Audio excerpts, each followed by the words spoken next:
I'm telling you, if I was a criminal, the way you come at me, Rebel, I wouldn't help you either. And why am I talking to Rebel like she on this camera?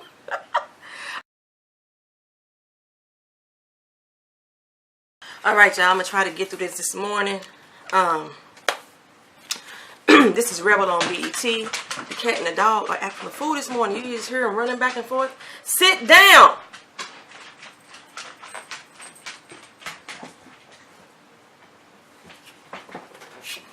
All right, so trying to work on go back to my old camera again, the one with the better picture quality, but I think it had horrible sound. Sit down.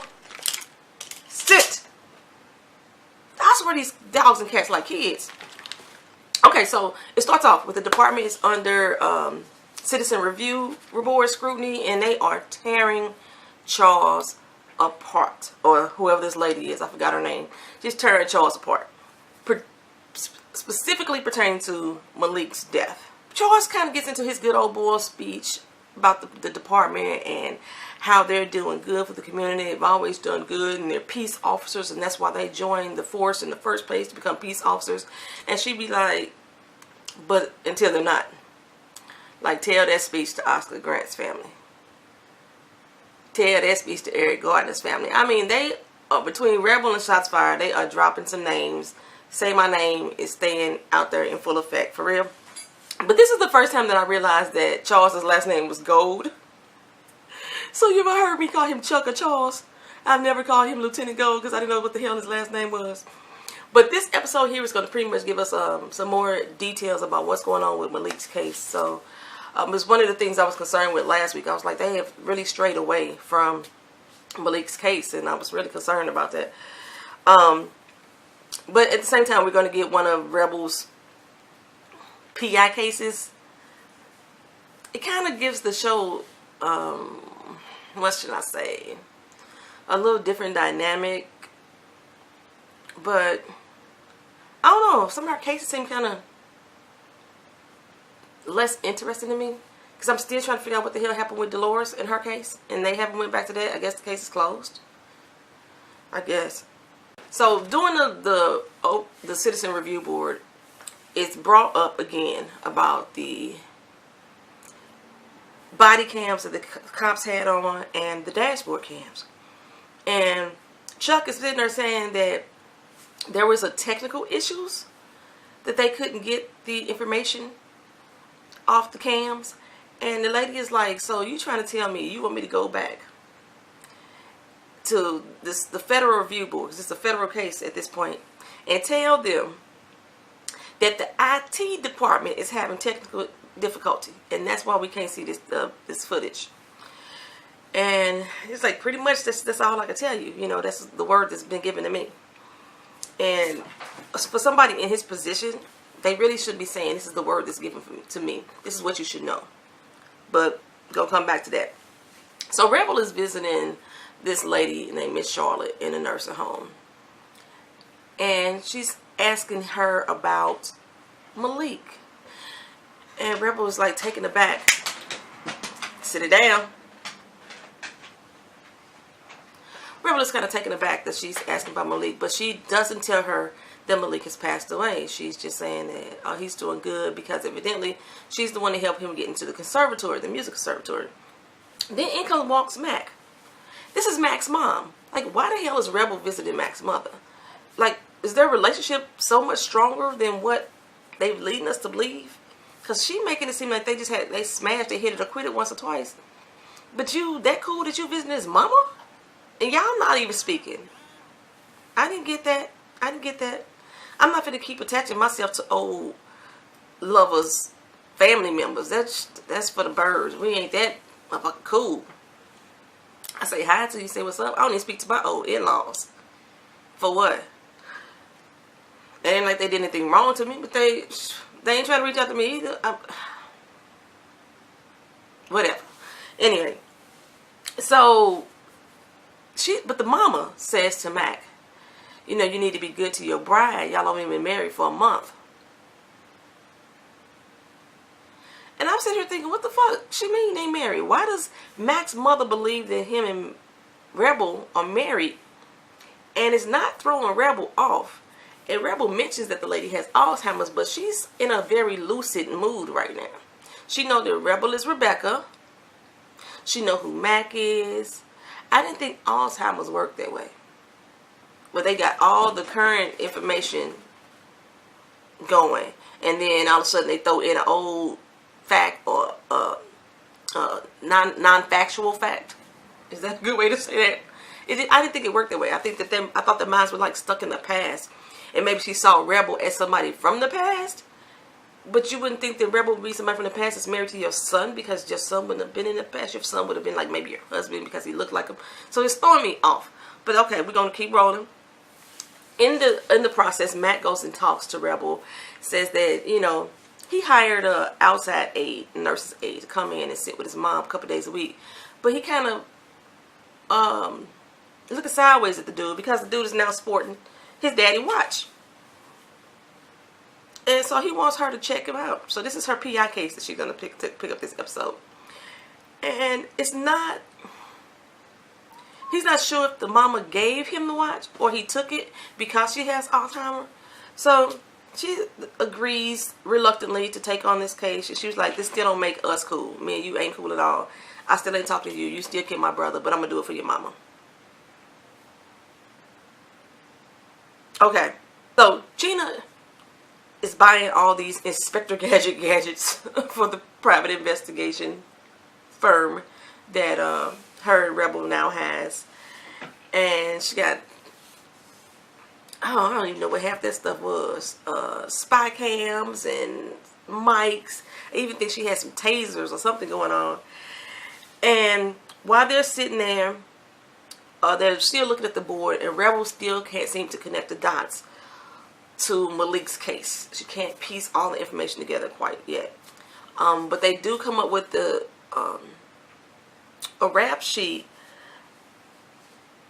on April Somerville's partner, Von Bryant. I might get his name wrong. I got it written down in later notes. So they're looking at this rap sheet and they're looking at people that have been arrested, and there's complaints filed against the partner but not filed against Somerville. So now they want to dig into Somerville a little deeper. She sends Cheena to the police department to try to get this file from the station that they definitely were not going to give her. I just think this is, I don't know, is the crookedness this obvious in the police department? Any police officers that are watching my channel know that anybody can just walk in and just give you some rhetoric and then you just giving out information that you shouldn't be releasing? Is that how that really works? So they gave Cheena, with the help of Rebel in her ear, talking to the cop, kind of, you know, slick, kind of basically bribes him into giving her the information that she wants, or he'll be turned over to the Citizens Review Board and he could get demoted because, you know, that's who she worked for. They ain't checking no credentials. Like, her face ain't... No, it ain't making sense to me. Anyway, okay, but anyway, Charles is checking with the captain. He's questioning him about the body cams because Rebel's dad goes to sit down and talk to him. Their lawyer lets them know that the body cams were turned off, and so she thinks they got a good case against the department. She wants to pursue it further. So he goes in and talks to Charles and like, I'm gonna sit here until this body cam information or this webcam information show up, dash cam information show up. I ain't going nowhere. I'm gonna be in your ear, point blank. So he says he's gonna go wait outside. Well, basically Charles told him he couldn't wait nurse, so he had to go wait outside. So he goes to Charles goes to talk to the captain about the body cams. He's like, wait a minute, what's this information I'm hearing that the damn body cams were turned off? And he was like, yeah, all 4 officers, they all had their body cams turned off. He said, no, I was at the scene and I questioned April Somerville. That was the first thing I asked her, and she told me that her body cam was on. He said, did she tell you the same thing? He's like, oh, I didn't talk to her at all. So maybe she was mistaken or didn't understand what your question was. But yeah, I don't think her body cam was on. And again, he keeps on saying that this dash cam footage is still stuck in IT and they're trying to recover the information. They're trying to recover the information. And why Charles is not suspicious of what this dude is telling him, why he doesn't question it, is befuddling in my mind. I just don't understand it at all. It just seems some things that you would think an officer would be just like quick to catch on to when you being fed some bullshit, and he just taking it in stride and like, well, let me go report it to the press. Let's do a press report on it. Let them know what's going on. Rebel starts to look into the nurse's aide, and she pretends to be an aide herself to try to get some information about him. Learns what charges that he had in his file that was sealed, and for the most part, he still seems to be pretty on the up and up. But Rebel still has a little doubts about him. He says that the watch is not his, that she just wants him to wear it, and she confirmed with the person at the desk that he turns it in every night. He don't take that watch with him. He said that's not how he get down. But so I'm not sure why she still is doubting him or had suspicious of him. But she still digs further into the little chick, the receptionist at the nursing home, and she gives her some tee-hee-hee about some other stuff that may have been going down. Okay, so they go back to the station. Her daddy is outside of the station, hands up, don't shoot, going on. That's what he got doing right now. He loud, he drunk, and Mack tells her he's been out there for 2 hours. Now, when he told Charles he was going to wait outside that station, Rebel came up then, and she noticed he was drinking, he was drunk. She took his liquor with her. It's 2 hours later. He ain't got no liquor on him. Y'all drinkers, help me out. 2 hours later, you still gonna be that drunk? I don't drink, so I don't know. I was like, why is he still that drunk? I've been dated a lot of drinkers, and if they stop drinking 2 hours later, they not still that drunk. I just didn't believe that either. But okay, he's supposed to be still that drunk out there. Hands up, don't shoot, in front of the building. While he's outside, April Somerville's partner starts to come in the building with another prisoner. They always show that they're bringing black prisoners into this facility. He shows up with another prisoner, and the dad, Pops, I call him Pops. I just learned on this episode too, his name is Renee, Mr. Knight. I knew his last name was Knight, but he's still gonna be Pops. So they get into a little squabble outside the station, and he's been back on duty or what have you. And Rebel was questioning why he's back at work. I mean, I guess everybody back at work. Mack back at work. He back at work. So why is it a question? You could have been back at work too if you had took their little deal, which I'm glad you didn't. But they get into a little argument. He make a little snide ass comment about how Malik was dead because he got a gun, and now Rebel squabbling with him. There's a whole lot of tension in front of the station house. And his name is Von Bryant. That is the officer's name. So Cheena and Rebel, they got the information they needed from April Somerville's case. Von Bryant's name keep popping up all over the place as far as different complaints. And they're looking at different people who drop complaints. They come up against this one dude named, I want to say Pereira was the last name. I can't remember the first name. But Pereira turns out to be Texas. Cheena is very good on her investigative research, girl. She got it. I do it like that too sometimes, girl. But she's very good on her investigative research. So she's digging into it and pulls up his Facebook page pretty much, or his social media accounts, and see what his face looks like. So they've now tracked down the dude. Rebel rolls up on Hector. And Hector's out undercover. You see the feds or whoever under surveillance, got him under surveillance, and she about to blow his goddamn cover, but she shows up like she's a junkie and question him about why the hell he hasn't got back to her about the information she needs. She like covers up his mic so the rest of them can't hear it, and they like, get her out of there, get her out of there. She's gonna, it's supposed to be a deal going down, and she's like interrupted. And I'm like, come on, Rebel, you wouldn't be.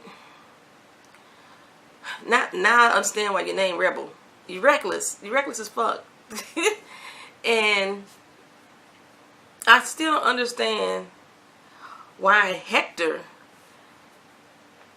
is willing to help Rebel at all. Why he seems intimidated by her, at the same time he brushes her off because he never comes back with the information that she needs. She's always trying to hunt down Hector to get information. But now I understand, Hector is like fully undercover. I can keep communicating with you. Everybody knows who you are. Everybody knows you a cop. For majority of everybody that's black, everybody matter, I guess, or everybody that's in the drug game knows the Rebel's a cop, so he doesn't want to associate with her.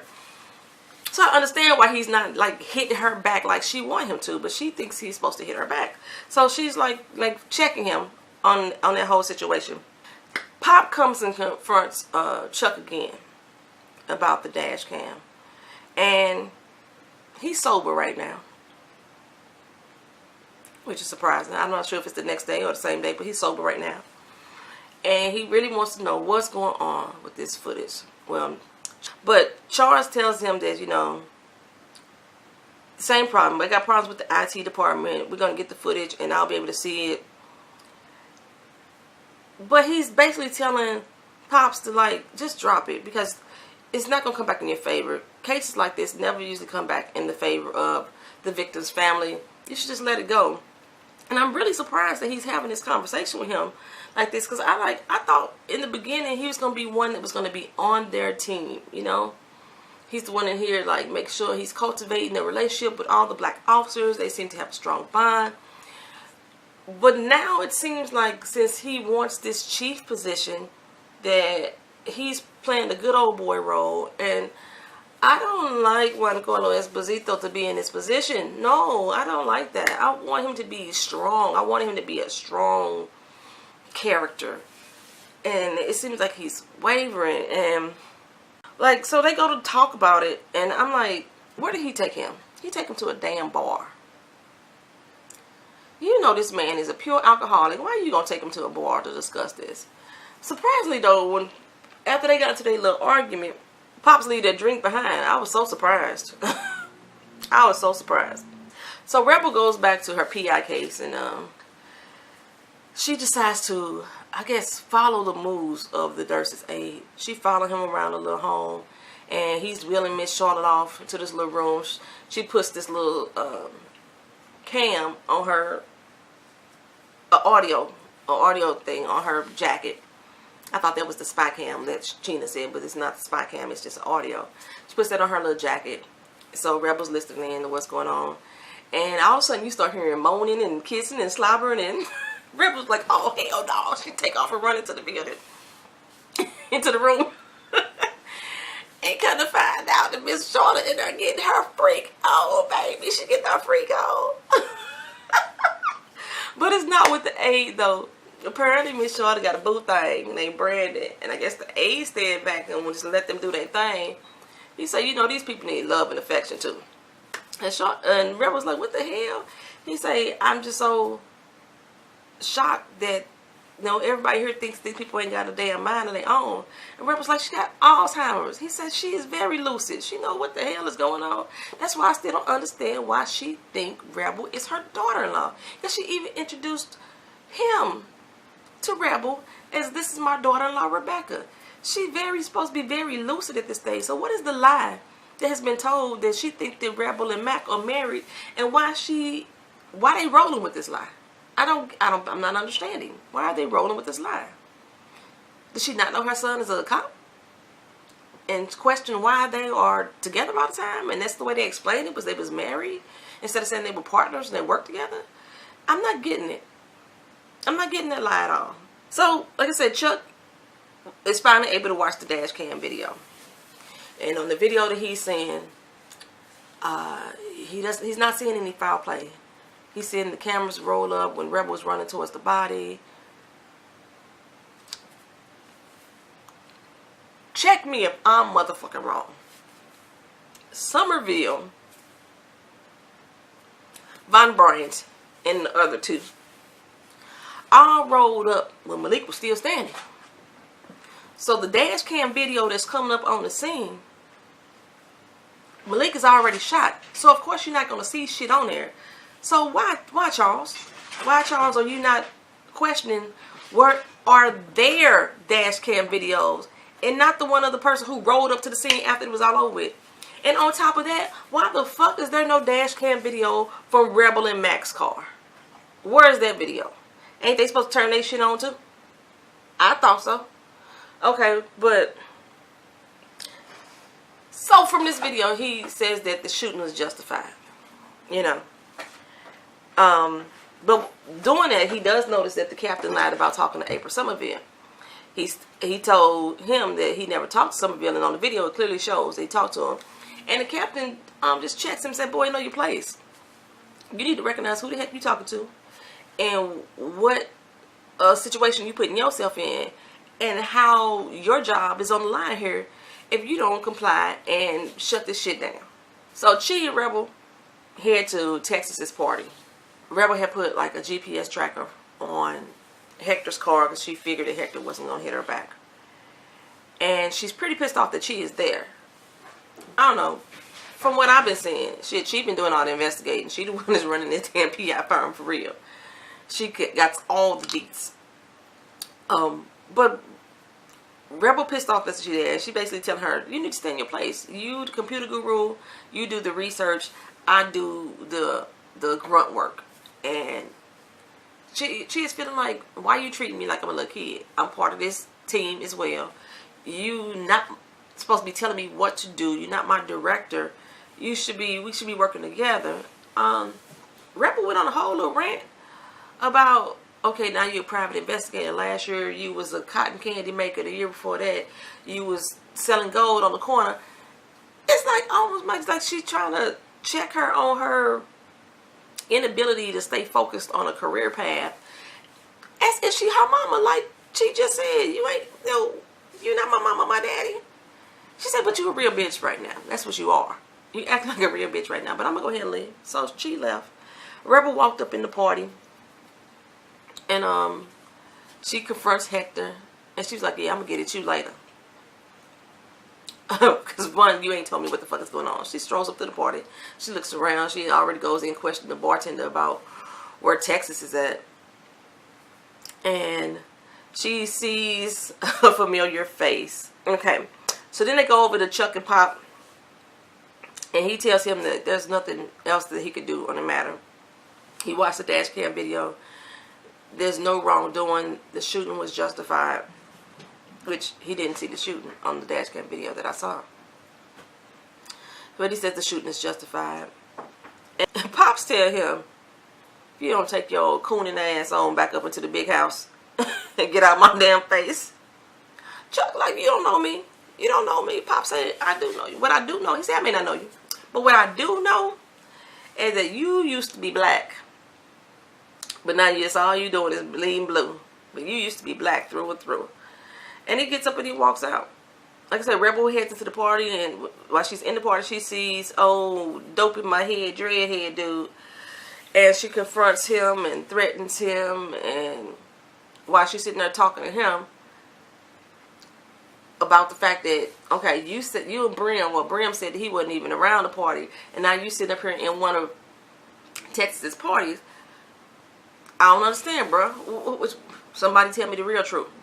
So Texas dudes come up and they come get Rebel and say, hey, you ready to come talk? Dreadhead was about to go and they sat his ass down, so she walks back there. Texas look old than a motherfucker. And she basically threatens him and confronts him about why Malik was at this party and whether or not he was dealing Malik the cocaine. And I just, I don't know. It just left me with a ball of, like, more questions. Her whole tactic. If she wants this dude's help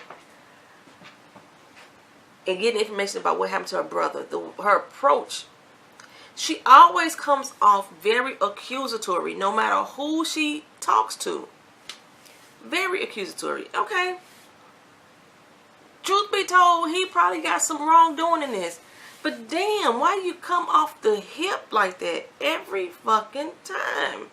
There's not a single time that you come in questioning anybody like they may just have information and not that they are part of the problem. Like, he threw a party. He's hanging around with this dude, Texas. He threw a party. Okay. What you're trying to find out is that why Malik was at this party and why Malik would have a gun. How about just ask those straight up and up questions? Dude calls him Music Man, but then turns around and says he don't know Malik very well. So of course, you know that's a lie right there. You ain't finna give him no nickname Music Man, then you don't know him. Stop it.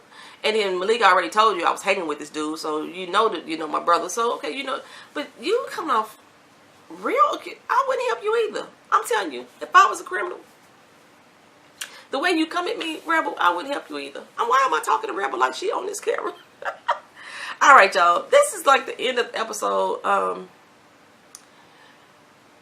The only other thing that like really, like, I really saw fit to even like mention or that caused me some like concern is at the end, the oversight review board came in and they was telling Charles and them, okay, y'all off the hook. It looks like it's a clean shoot. I just don't see that on the dash cam video. Y'all not questioning the right shit. But she said she agreed with them and that Lieutenant Gould, Chuck, did a good job. You know, she praising them, and they go to shake hands, and her hand lingers and it caresses like that little spot right there.